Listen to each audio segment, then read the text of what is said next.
जय श्री कृष्ण दोस्तों, मैं अपने चैनल कृष्ण चक्षु में आपका हार्दिक अभिनंदन करती हूँ। आज का जो मैं वीडियो लेकर आई हूँ ये है उस तथ्य के बारे में जो कि या तो आज हम भूल चुके हैं। देखिए, औरतें लक्ष्मी के समान होती हैं, औरतें घर की लक्ष्मी मानी जाती हैं। पुरुष का काम धन कमाना और औरत का काम होता है उस धन को सहेज कर रखना।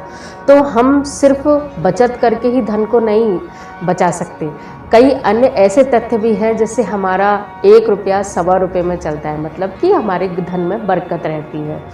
तो मैं आपको वो कुछ ऐसी चीज़ें बताना चाहती हूँ, शास्त्र विहित वो चीज़ें हैं शास्त्रों में जिनका जिक्र आता है, जिन्हें आजकल हम भूलते जा रहे हैं और जिस कारण हमारे घर में समृद्धि की, धन की हानि होती है, बरकत में कमी होती है, घर में अशांति रहती है, लड़ाई झगड़े होते हैं या फिर अन्य कुछ ऐसी घर में स्थितियाँ बनती हैं जिससे हमारा मन खुश नहीं रहता।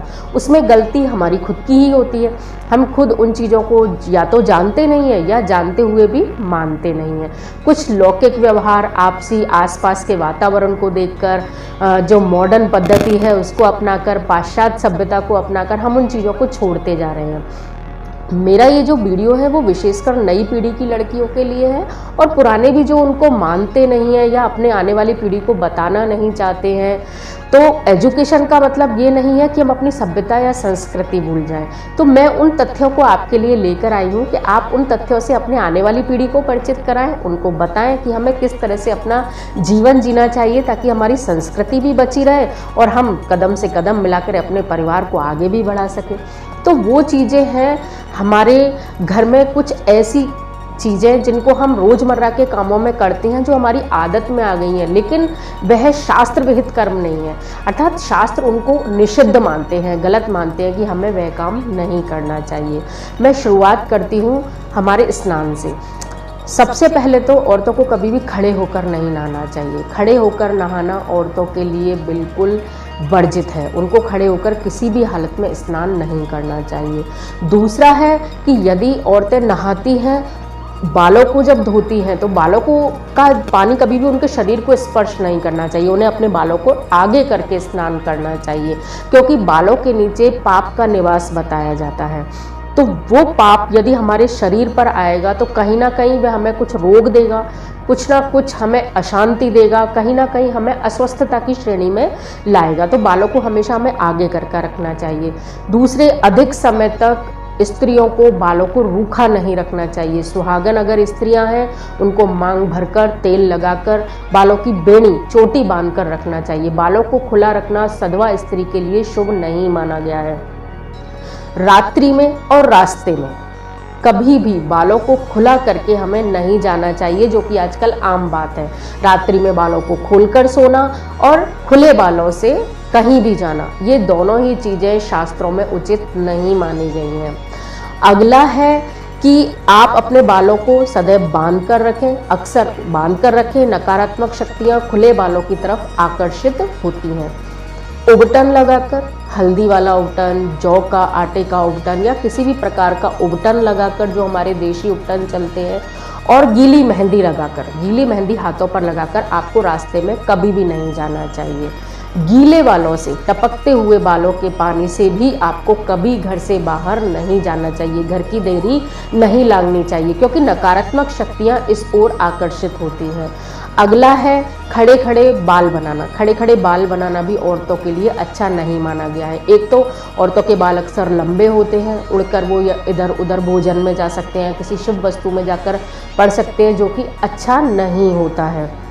ये काम हमें बिल्कुल भी नहीं करने चाहिए। मैंने आजकल देखा है, नई पीढ़ी और पुराने भी कई ऐसी स्त्रियां हैं जो बिंदी नहीं लगाती, मांग नहीं भरती, हाथों में चूड़ियाँ उतार देती हैं, बिछुए पहनते भी हैं तो नाम मात्र के, पायल तो पहनने का बिल्कुल ही ख़त्म हो गया है, जबकि पायल को लक्ष्मी का स्वरूप माना गया है। जिस घर में पायल बसती है उस घर को शुभ माना जाता है।